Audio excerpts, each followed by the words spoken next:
with a new What's for Dinner video. These meals are budget friendly, they are easy to put together. Let's get right into it. For this first meal, I've got chicken and some loaded baked potatoes. Now, my mother was in town for a few weeks at the beginning of October, and she does not like cooking chicken for herself. She does not like touching raw chicken, and I'm not a huge fan of touching it either, but I can do it. So anytime I'm around, she'll ask me to make her chicken.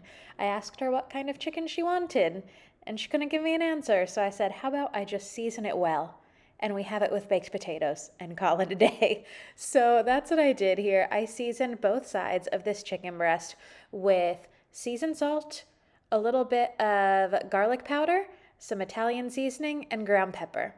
That's it. I seasoned both sides. I rubbed it in really well. Now, this chicken is so good. And I'm not just talking about the way I made this chicken, but if you have the fresh market around you, highly recommend getting your chicken there, but only on Tuesdays. If you don't go on a Tuesday, the chicken is too expensive.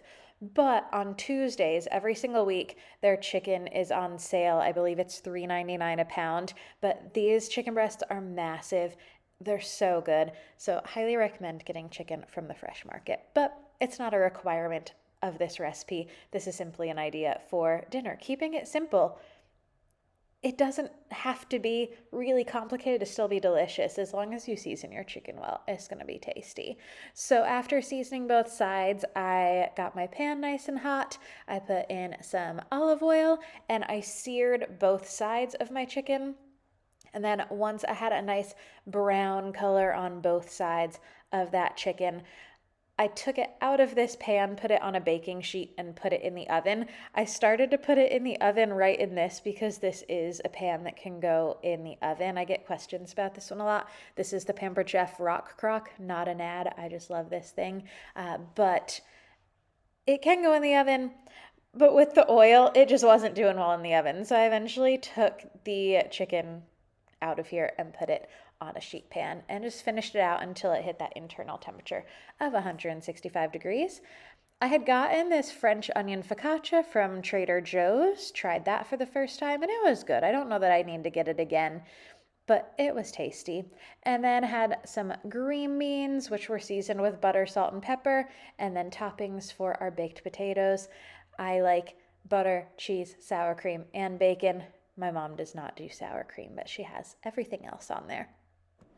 Next up, we've got another chicken recipe. My mother was still in town, and I decided to try this chicken Lazone that I had seen on Valerie Hargett's channel. I will have her channel linked in the description box below, as well as the video where she made this, because that is where I got this idea. It's a recipe from the plain chicken, and I did not follow the recipe exactly. I used all of the exact ingredients in the recipe, but I didn't follow necessarily the measurements, so I will have that all linked in the description box for you if you do like to follow an exact recipe.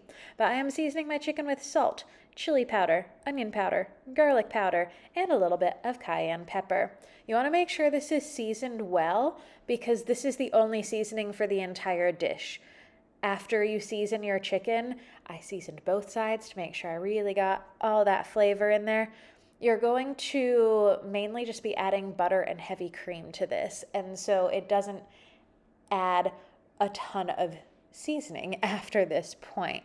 So I start out with my pan with some butter and then add my chicken right in there. So for this, you want to make sure you're cooking your chicken all the way through before you move on to the next stop. So in this butter, I'm going to kind of flatten out my chicken a little bit. That way I make sure everything is cooking evenly.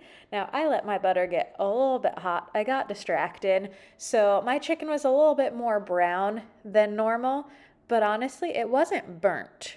It was just extra brown, but it gave the dish a nice color once the heavy cream was added in here. So it was delicious. It wasn't too dried out or anything like that, but you do want to make sure it's cooked fully. Once both sides are cooked, you're going to add in your heavy cream. I didn't measure. I just knew I had less than a full container in here and I just wanted to finish it up. So I finished up the rest of that, added in the rest of the butter, and then you let it simmer for a few minutes. And this is that final product. Once the sauce has started to thicken up, you can serve this over mashed potatoes, over rice. I served this over spaghetti noodles and it was so good. Next up, moving from chicken to pork. So we've got pork chops and potatoes. My mother is very much a meat, potatoes, pasta person. So that's what we eat when she is in town. So for my pork chops here, I wanted to focus more on this side dish because this was another thing. I had seen multiple content creators do this, so I don't have an exact inspiration to share with you other than I keep seeing it everywhere. So I think this might be one of those viral kind of potato recipes. I didn't follow measurements, but for my potatoes, I started out by melting butter. As my oven was preheating, I put the butter on the pan and then I seasoned that melted butter with some salt, a little bit of onion powder, garlic powder, and some parsley, and then added in Parmesan cheese. And I just used the one from like the Kraft container only. I think mine was the Aldi version, but just that plastic container of the grated Parmesan cheese. And then I turned it into a paste and then put my potatoes down right onto that paste. I scored the potatoes just a little bit diagonally on each side. And then on top, I added a brushing of olive oil on each and every one of these little half potatoes. And then on top of that, I went in with some Kinder's The Blend seasoning and just seasoned the top of those potatoes as well. And then added a little bit more seasoning on top with the parsley. So this was one that when I took it out of the oven, I was like, oh no, did I really burn this? It's just the excess Parmesan cheese though, so don't be concerned when you see the final product of this. It is so good. The potatoes were perfectly browned. I cooked them for about 40 minutes at 400 degrees, I believe. It was either 375 or 400, but essentially you're just cooking it until the potatoes are cooked through to your liking. This was amazing. As for the pork chops themselves, I simply marinated them in teriyaki sauce. We hadn't tried the Kinder's teriyaki sauce before, and when we saw it at Costco, my mom said, "Oh, let's try that." And so that's what we did. We had that on our pork chops. These are those nice thick Costco pork chops. So I added a little bit of the extra teriyaki sauce over the top before I cooked it. I put it in shortly after the potatoes went in the oven, and we had this with corn on the cob that we had gotten fresh from a local market.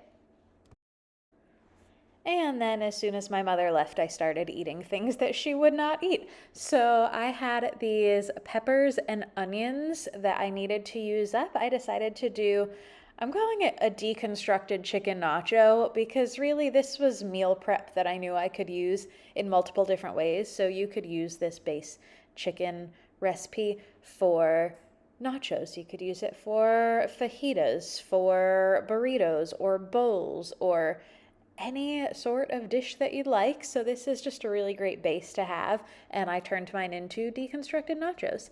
So I started out with my peppers and onions, and then to that I added taco seasoning, and my taco seasoning was either coming out not enough or way too much, and I could not find a balance, but honestly it worked out because this was a decent amount of peppers and onions that needed to be seasoned. So on top of that, I added some chicken. Now, when I cook chicken in the crock pot, I generally use frozen chicken, and not even the pre-frozen chicken. This was some of the fresh market chicken that I had immediately just put in the freezer when I bought it.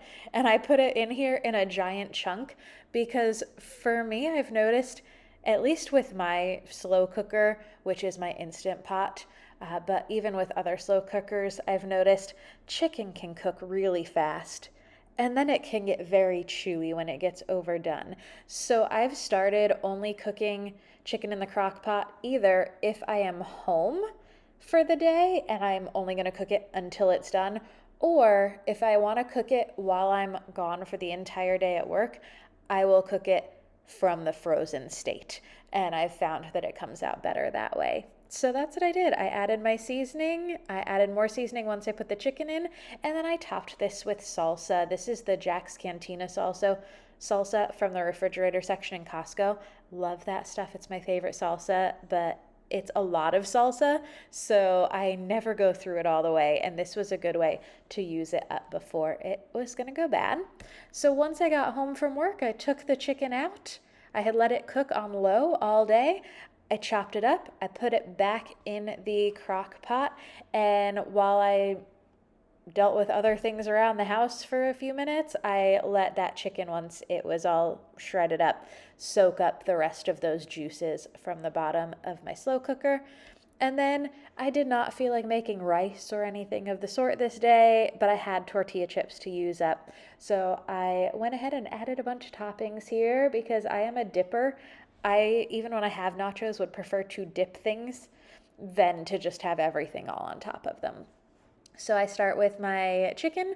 I added some sour cream, this isn't even guacamole, it's just plain avocado, little container from Costco, and then added some cheese, more of the salsa, and my chips, and this was so tasty.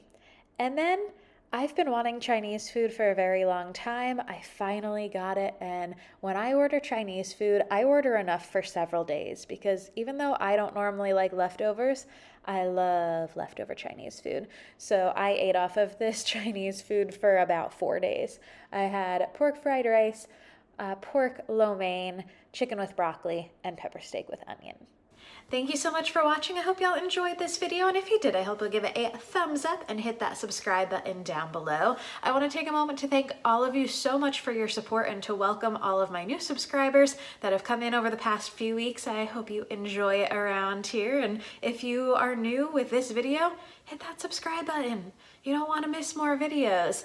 But I do have a question for y'all. I know I've been getting a lot of requests for a tour of my house, and I do plan on doing that. I absolutely plan on doing that, but I just want to know, do y'all want that sooner, or do you want me to continue on with editing the moving vlogs and then show you a tour afterwards? So let me know in the comments if you have a preference, or if you just want that house tour with no video of how it came to be. So let me know. But thanks again everyone for watching. I hope y'all have a great week.